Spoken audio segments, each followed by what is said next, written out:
Tenet is by far the most intricate movie that Christopher Nolan has ever written. But is it worth rewatching over and over again to figure it out? What exactly is it that they do? So how we rate movies is based off of excitement and quality. Excitement is basically like, was it action-packed? Was it fun? Was it entertaining to you? Quality is basically, how was the cinematography? How was the story? How was the acting? That is basically how we rate movies. So starting out, we're going to start with story. This movie, it's frustrating. I think this is one where it's worth watching multiple times, and it shows the type of movies you're going to watch. If you're the type of person that really likes to dig into a movie really deeply, you should be willing to see it a couple times because it really reveals a lot. It's a Christopher Nolan movie. He's going to have complex storytelling. Right. I think if you go into a movie like Christopher Nolan, like you just said, and you're not expecting to watch the second time, get lost.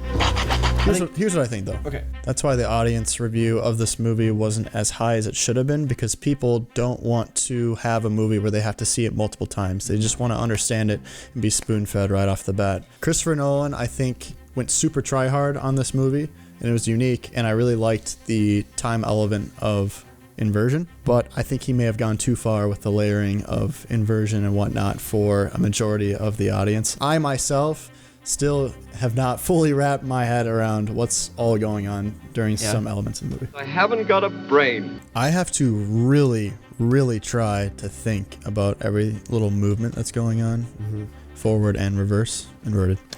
I just guess I don't have like a big enough brain. Just not big brain. Yeah, but I never have. This movie pushed the envelope with trying to introduce a paradox, and he's trying to explain that to you at the same time while showing the spectacle. That's where it was just a little complicated for everyone to comprehend it. It requires you to watch it twice. It was executed really well. I think Nolan did a great job, but it might not be what people wanted. James Bond, you're getting a specific character who's got idiosyncrasies that people can relate to. The protagonist is carrying out the mission. You're trying to understand the concept of the paradox. All of this is all happening at the same time. There's literally the pincer effect going back and forth. This is a lot thrown at you all at once, and you're just trying to stay on the train. So it doesn't give you a lot of time to soak it in. So for me, the story of Tenet, there's not really an emotional grab. There's not really anything to relate to. It's a really good sci-fi film. That's how I put it. Because of the abstract concepts of the movie, just less emotionally engaging. Correct. And I couldn't really connect However, with the one thing that I really do connect with is the friendship between the protagonist and Neil. That is what I like. I teared up a little bit because that is a great friendship. They bonded well together. That's the only thing that I like. That was cool. At the end of the movie, yes. The difference between movies with a great rating versus an amazing top tier peak rating, it's how emotionally connected and invested am I in these characters. Right. As many of you may know, Christopher Nolan really wanted to do a James Bond film, and this was his kind of stab back at them after he wasn't able to do that. So he made a James Bond type film where you don't have the importance of the Bond character behind that, and it's more about the story and what they're going through versus just because I'm Bond. James Bond. It's meant to be rewatched. You know, I've seen this a couple times now, and my eye was opened a lot after watching it the second time.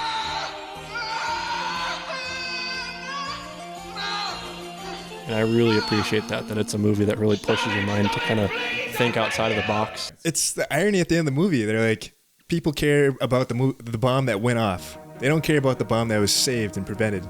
Which in this case, that was the movie. Ironically, what the audience walked away with. Oh, it was saved. No explosion. See, but that's the interesting thing. Like, if you take the points of, like, people saying, like, there's lack of relatability and it's, like, too in-depth. Look at his earlier movie, Memento. Like, that has a lot of, like, the same type of, like, pincer effects where you got, like, the backward and forward type things. And it's very simple. You have a character name. You see his relations and stuff. And you can relate to him more. Didn't do nearly as well. Some people have Memento high. Very few. So it's, like, there's a little bit of a ridiculous argument these guys have for saying, like, Tenet's too high, but then they rip on Memento too. It's like, all right, you're asking for what Memento is, and then you don't like it. One of the things that I really appreciate, especially with the costume design, kind of foreshadows some things. Like Neil is wearing a red and blue suit in one of the scenes. Like you could tell that he is involved into this temporal pincer movement. As far as cinematography, the attention to detail is outstanding. You know, the cinematography, wide shots on the boats, on the yacht, even with the helicopters rolling in. A lot of those shots are like crisp. Yeah. They look really good. I liked how within a minute of the movie, you just see the crew and then you see an orchestra. And before the conductor can even drop a beat, boom!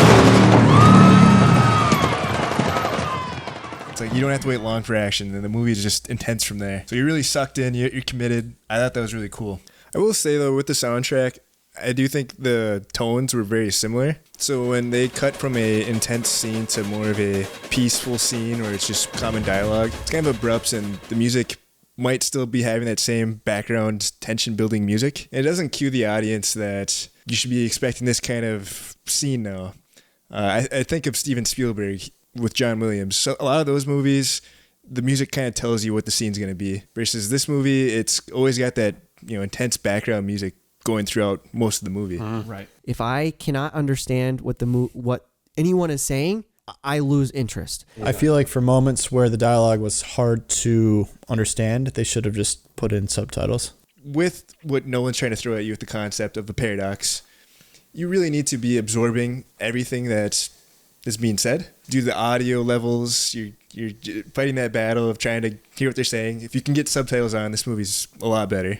When I think of an entertaining movie, I think of coming out of the movie with like some sort of like gratification and like really feeling fulfilled, which you kind of do in the end of like learning the protagonist and Robert Pattinson's character, like how their stories come to an end and beginning at the same time.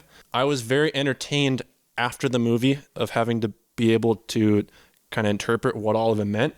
But during the movie, I felt very anxious and tense because of that, and like how it kind of came to resolution. I was very entertained.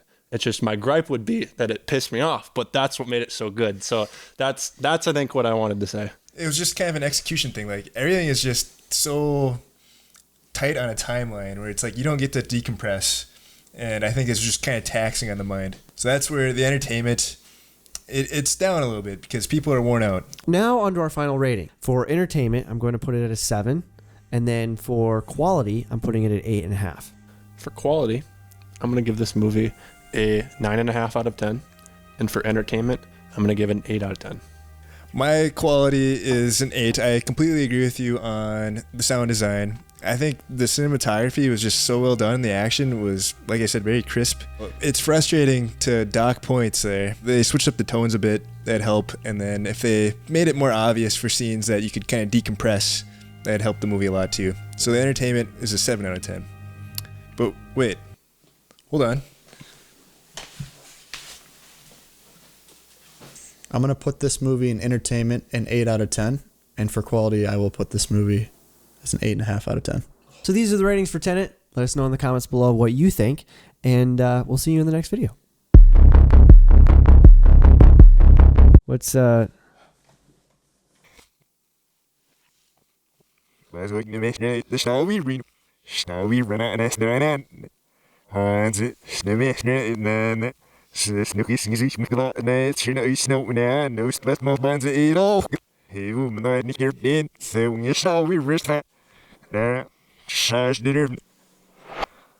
how did you get that mask? How did you get that? Lifetime training.